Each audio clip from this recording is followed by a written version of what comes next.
নমস্কার সকল দর্শক বন্ধুকে মৌমিতাস টিউটোরিয়ালে সকলকে জানাই স্বাগত। আজকে দেখো আমি পা ধাতু রূপ দিয়ে তোমাদেরকে দুটো এখানে অনুবাদ করে দেখিয়েছি। আমি দুধ পান করি, তাহলে অহম দুগ্ধং পিবামি। এখানে কিন্তু অহম, এই যে ময় হসন্তটা যদি পরে স্বরবর্ণ থাকে তবেই ময় হসন্ত হবে, নতুবা কিন্তু এটা হয়ে যাবে অ হ অনুসার অহং দুগ্ধং পিবামি।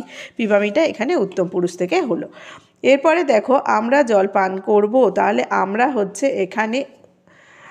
হচ্ছে এখানে বয়ং, তাহলে বয়ং জল হয়ে গেল জলং। এখানে হয়ে যাবে দেখো বহু বচনে কি আছে পাশ্যাম, তাহলে এখানে হয়ে যাবে পয়াকারে পা দন্তস্বয় জফলা আকার ম বিসর্গ।